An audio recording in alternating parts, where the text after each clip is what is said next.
Infowars Nightly News. It is Friday, April 25th, 2014, and I'm Ann McAdoo. Here's what's coming up tonight. Tonight, the Trans-Pacific Partnership begins talks for global internet censorship. Then, hard-hitting journalism as Obama is asked about ice cream. And true colors are revealed. What, you think the fact that you're Benedict Arnold going to come out? You were spouting White House talking points 3 days before, word for word, it came out of Media Matters. You got the memo before they did, bud. We got your ass. Well, President Obama has begun his week-long trip to Asia. He is there, of course, to push through the Trans-Pacific Partnership. Of course, now, as we reported, the TPP will not only create another wave of outsourcing similar to what we saw with the NAFTA agreement, it will also create an international internet police that can censor content and remove whole websites. Mega corporations are, of course, all for the power that it's going to give them to censor their critics. They, of course, had over 600 corporate advisors who have helped to draft the TPP.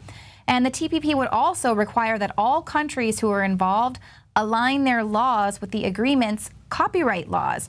So, of course, there are so many other areas that the TPP is going to affect. We're going to stay focused on the effects that it's going to have on the internet today, because the issue of net neutrality has been dominating the news. Specifically, the FCC is about to axe murder net neutrality. This is coming from The Guardian. Now, in January, a federal appeals court had rejected regulations that were designed to assure some measure of fairness in the way that America's internet service providers handle any information that's traveling through their networks. Now, it's not because the courts felt that customers should be able to decide what information is important to have access to, but basically the court said that the FCC just used the wrong regulatory framework for trying to impose broadband rules. So basically they just gave the FCC the opportunity to fix their mistakes and push it through a different way. And he also promised to preserve an open platform for innovation and expression. But the FCC just last night and this morning issued a clarification of that statement. They'll be fixing the open web problem by actually letting it get worse. They're going to be providing a so-called fast lane for carriers to hike fees on sites that are trying to reach customers. So you would consider an internet service provider like Time Warner Cable. Basically, they could say to Google that its YouTube videos won't reach us at, say, our gold package speed if we've already paid for the internet to reach us at that speed. They say Google, too, would have to pay for a gold standard package fee if they want their information to get to us. So in a competitive market, an internet service provider could never get away with such a thing. But of course, considering the Time Warner Comcast merger that is being maneuvered right now, it's obviously going to be a monopoly, and they can do whatever they want. And they're basically letting everyone know that they're going to have to pay to play. They're going to be writing these laws. Now, The Guardian suggests, obviously, coming after Obama, who promised when he was running for president that he would support an open internet. But of course, that was just another one of his big lies. But they also recommend that at the local level to push for community broadband networks. These are networks that are going to be owned and operated by the public. And of course, with this big merger coming about, we're really going to need to start focusing on what we can do at the local level. And that is very good advice. Now, while we've got such threatening legislation trying to be passed that threatens the future of innovation and openness in the digital world, we've got President Obama, who outright lied about protecting that. And now he is in Asia trying to push through a trade agreement that would be one of the most devastating agreements globally that we have seen yet. You would think a journalist who was assigned to covering the president's trip would ask him about these things that are going to affect the globe, especially the oh-so-important mainstream media. Well, no. When given the chance to question Obama about his trip, the AP asked Obama if he slept well. And then another reporter asked Obama if he liked the ice cream dessert that was in the shape of Mount Fuji served at the state dinner. These are the oh-so-important questions that our journalists think the world needs to know about. They don't want to ask him about what's going to happen when there is a monopoly over the internet. Or what is he doing in Asia, basically selling our country to the globalists? But this is why those in power continue to get away with rampant corruption, because journalists aren't doing their job. Even Hillary Clinton had something to say about it. She told an audience at the University of Connecticut that journalism is now driven more by entertainment than fact-based reporting. She said, "You might not learn anything, but you might be entertained." And I think that's just becoming an unfortunate pattern that I wish could be broken. And of course, Hillary Clinton should be careful what she wishes for, because if journalists did do their job, start to do their job, we might get to the bottom of Benghazi. So she probably really doesn't actually want reporters to start asking the tough questions, especially in the lead up to 2016. But that's all part of the plan, is to just keep us dumbed down, to keep us placated enough so that we won't ask tough questions and that we'll just believe that there's someone out there representing us. Someone like a Glenn Beck, you know, they try to trick people into thinking that Glenn Beck is their man, that he's the one that's for the libertarians, that he's got us covered. But we just aired this on the Alex Jones show today. Glenn Beck, he's getting his talking points right from the White House, and one of his top guys, Buck Sexton, is former CIA and Counsel on Foreign Relations. Glenn Beck is getting his information straight from the White House, totally CIA. He is a defector. Alex Jones called him a Benedict Arnold. And then he's always coming on the attack against us, and he tries to play it off like he's like, oh, what's that one website? Oh, what is it, Infowars? Like he has no idea who we are. Meanwhile, we have proof of him saying verbatim exactly what Alex Jones says, except for that he'll say it years later. And then he tries to play Alex Jones off as some crazy man, because Glenn Beck was sent in to steal the libertarian movement, to try to say, no, I am your savior, I'm your protector. If if you have God with you, you will stay with me, with Glenn Beck. And listen to Glenn Beck in his own words. One of our guys, one of our researchers, John, went to this big libertarian convention in Washington, D.C., and he wrote me all weekend long. He's like, Glenn, this is great. These people are great. And then he started in on about half these people hate your guts. And I said, for what reason? For what reason? 1, 2, 3, 4, 2. Kick it. Let's make no mistake. Glenn Beck does some good. Okay, by widening the people that are aware of this stuff. The problem is at key points, he says global warming's real, we need new taxes, banker bailouts are good, Ron Paul is bad. He does enough good stuff to get your confidence. It's like rat poison's 90% good food. I'm a dope. Blah, blah, blah, blah, blah, blah. I'm a rodeo clown. Ow! I'm a recovering alcoholic. I believe so deeply in our Constitution. All efforts by the government to bail out private industry are unconstitutional. I think the bailout is the right thing to do. You know that I am actually a libertarian at heart. The $700 billion that you're hearing about now is not only, I believe, necessary, it is also not nearly enough. I didn't think I could hate victims faster than the 9/11 victims. I wonder why I don't have any ratings. Maybe because you're not covering anything that anybody wants to watch. We're trying. I think the bailout is the right thing to do. A VAT tax. I was for the Patriot Act, but I am more and more a libertarian every day. Hundreds of publications in the last year and a half kept saying Glenn Beck is riffing off of Alex Jones. Glenn Beck is copying Alex Jones. It is this global government structure. Want to establish a global government system. These are a group of people that believe in global government. Because we know that there is a move towards a global government. Bringing us into a one-world government. A one-world government, a new world order. And for many years, I've been exposing the criminal activities of the global elite, otherwise known as the New World Order. Also known as the New World Order. Also known as the New World Order. They came up with the idea of the Council of Foreign Relations. That started something called the Council of Foreign Relations. The Council of Foreign Relations. I'm here to ask you about the Council of Foreign Relations, okay? The Council on Foreign Relations.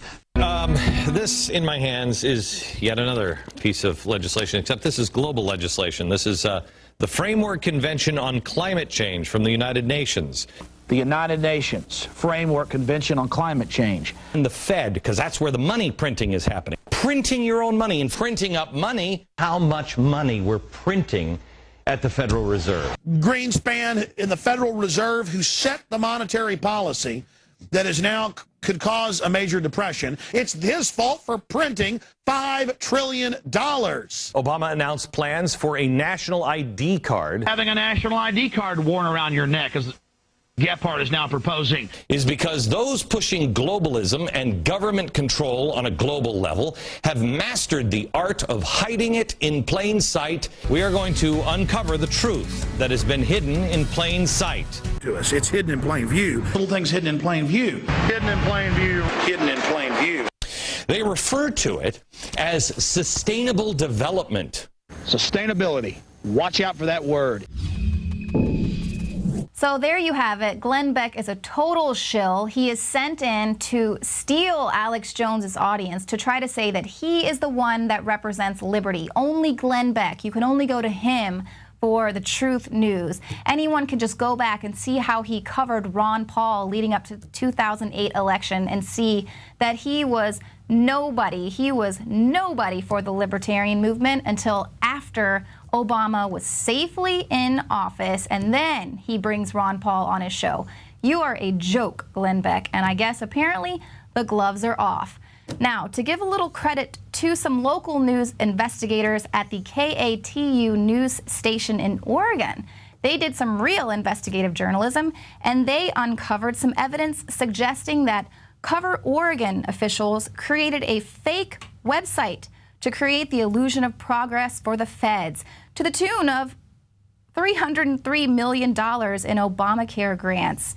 President Obama said just last week, this thing is working. And of course, liberals got the message that they needed to continue to ignore Obamacare's ongoing dysfunctions.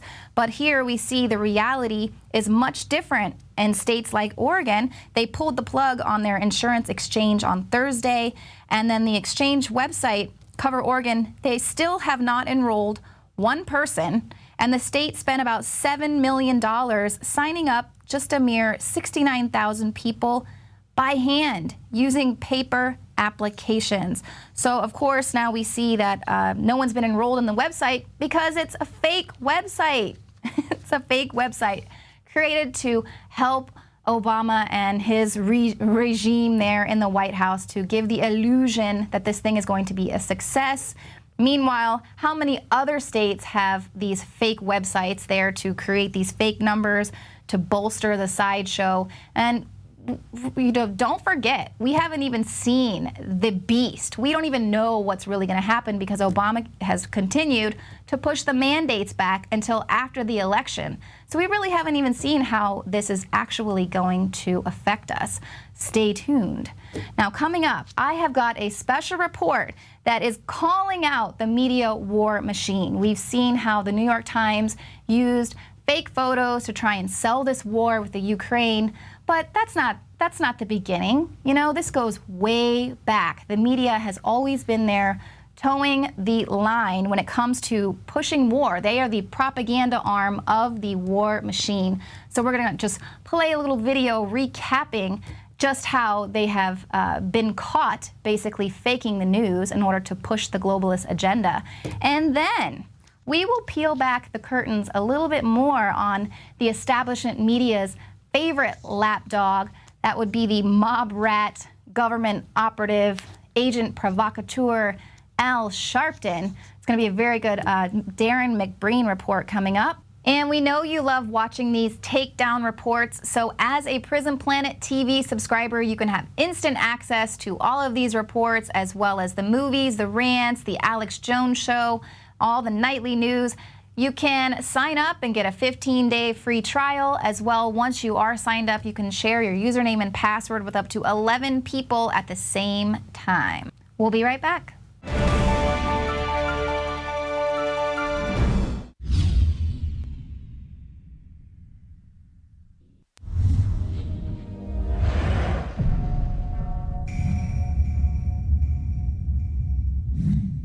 Following 2 propaganda-fueled days centered around fake photos supposedly proving that Russian troops were inside the Ukraine, the New York Times has issued a retraction. Buried deep on page A9, the newspaper admits the authenticity of the photos has come under scrutiny. The establishment media and the State Department pawn these photos off as evidence.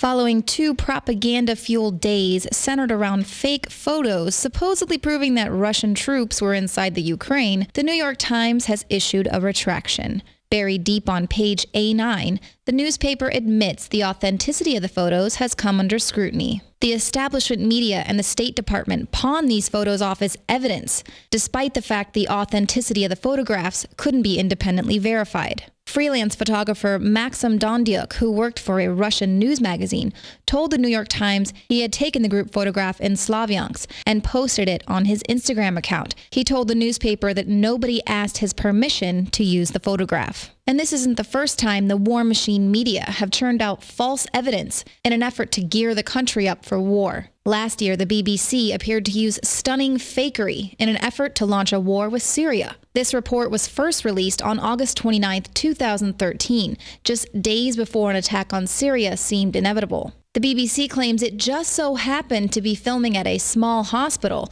when victims of a napalm-style attack poured into that very spot. Among the medics here was a British doctor visiting for the charity Hand in Hand. I need a pause because it's just absolute chaos and carnage here. We've had a massive influx of what looks like serious burns. It seems like it must be some sort of, I'm not really sure, maybe napalm, something similar to that. Exactly 1 month later, Obama and crew were trying to pin the chemical weapons attack on Assad without success. So BBC airs the exact same clip, this time artificially dubbing the doctor's voice to suit the establishment's need for the chemical weapons tagline.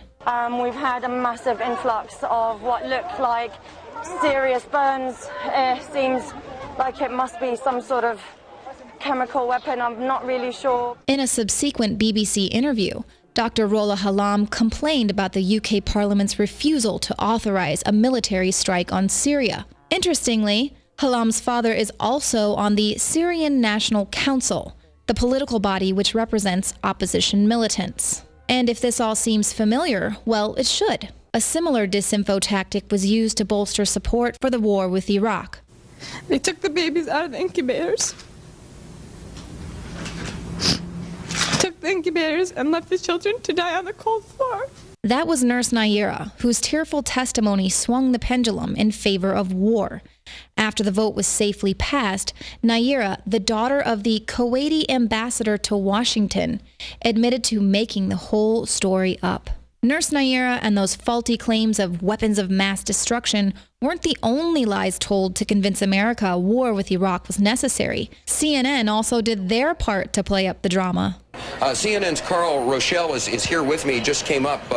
Carl, I know we can't be very specific given these restrictions, but within those parameters, what did you see? Well, what I saw, I didn't see anything hit. I looked almost straight above us. There was a vapor trail coming from my right to my left, and there's a cloud of something. It looks like it might have been an explosion, a cloud. I'd say it was...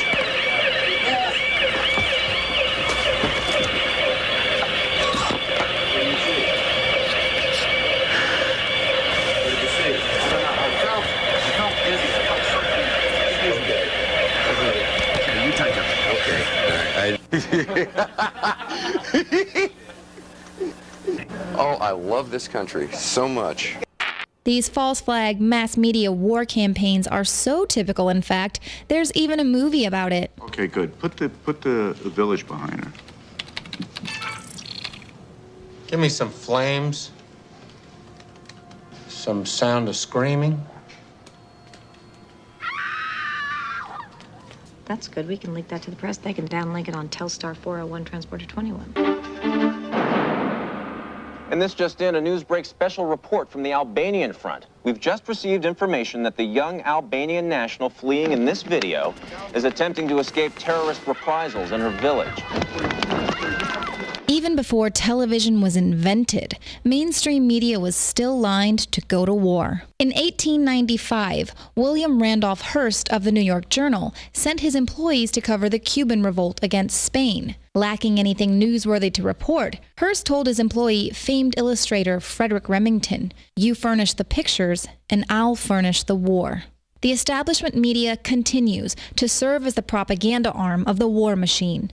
It is their job to file dubious reports as part of a campaign to build public consensus for ongoing interventions, from Iraq and Libya to Syria and eventually Ukraine. Boy, did I almost look stupid.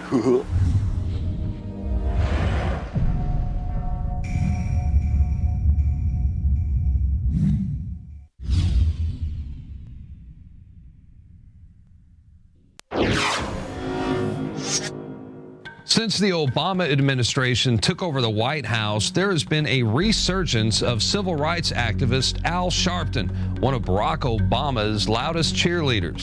The Reverend now has his own TV show on MSNBC. He has his own talk radio show, a best-selling book, and is a regular at the White House. He hangs out with Obama's aides and cabinet members, members of Congress, business executives, military leaders, and the president himself. In fact, Sharpton had a choice seat for the president's inauguration. He attended Michelle Obama's 50th birthday party and even watched the Super Bowl with the Obama family. The president has sought the man's counsel and has embraced him publicly. But what most people don't know about the Reverend Al Sharpton is that he was once a cocaine dealer who turned into an FBI informant after federal agents caught him on camera negotiating a coke deal.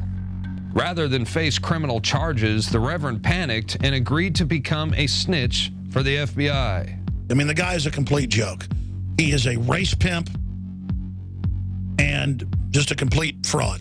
It's just so perfect that they're reporting this about him, because I'll guarantee you he was reporting on black people. I will guarantee you he wasn't allowed to pull the shenanigans he pulled and create the political diversions where he was acting like he was fighting the political establishment in New York without some serious backing. Last week, the Smoking Gun released a lengthy investigation that has uncovered remarkable details about Sharpton's past work as an informant for a joint organized crime task force comprised of FBI agents and NYPD detectives, as well as his dealings with an assortment of wise guys. Before hanging out at the White House, Sharpton surrounded himself with powerful mob bosses, mafia figures with nicknames like Benny Eggs, Baldy Dom, and The Chin. Once he was flipped by the FBI, he ratted these guys out and even helped take down the Genovese crime family, the largest mafia outfit in the country. Early this morning, North Jersey, Operation Intrepid is underway. Tommy Pee Wee DePhillips arrested at his home. One of 41 alleged leaders and associates of the Genovese organized crime family operating in northern New Jersey that were rounded up today by New Jersey State Police.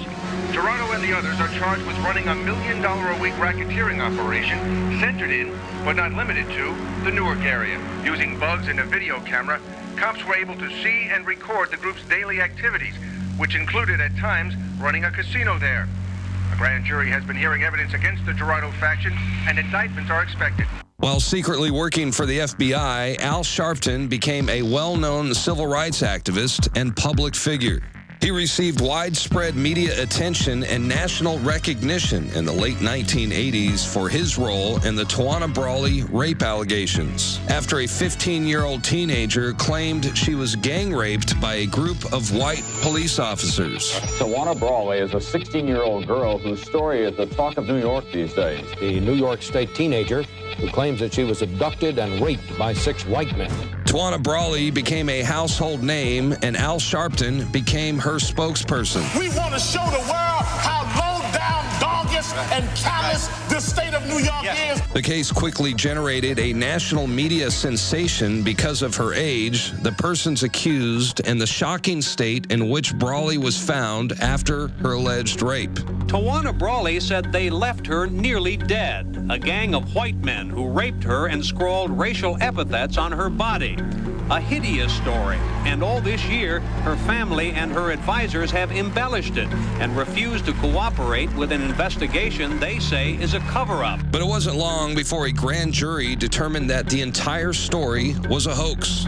Tawana Brawley fabricated her claims to avoid punishment for staying out late. There is no evidence of her being kidnapped and zero forensic evidence of any kind of sexual attack. I have not deceived my family, my advisors, and most of all, my people. The accused were completely exonerated, and Tawana Brawley's attorneys lost their license to practice law. In and around the area of America, civil rights has been seriously damaged.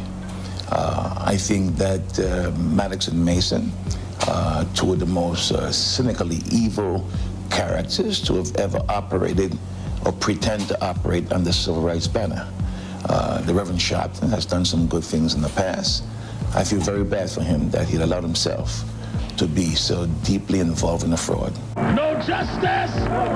No justice! No justice! The public has been had. I mean, he did it good. I mean, they've been had. They've been had. That's a lot of crap. Listen, brother, you have your time. That's a lot of crap. Brother, hell no. I got it. Oh, hell no.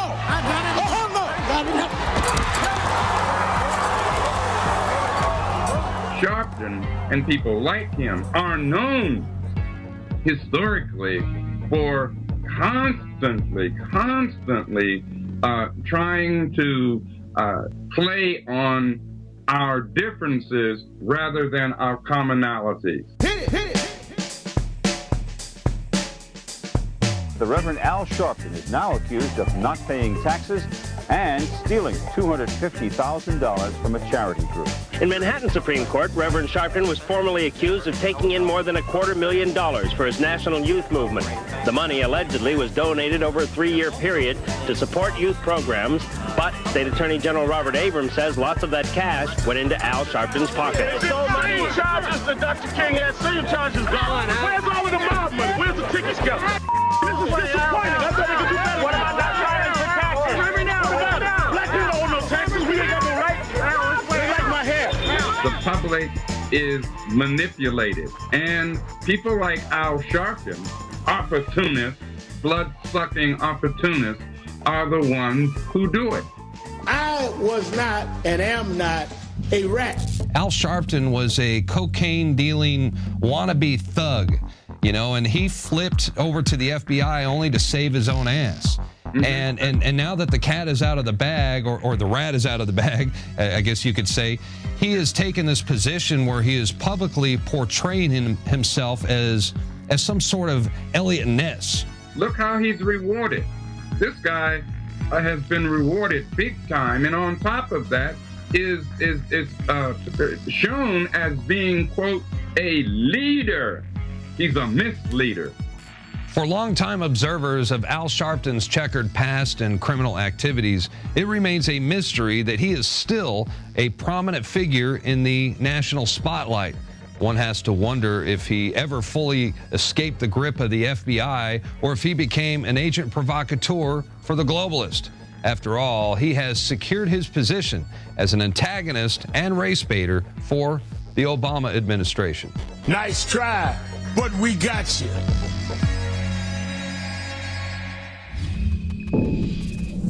Thanks so much for tuning into the show tonight. Y'all have a great weekend, and we'll see you back here Monday at 7 p.m. Central.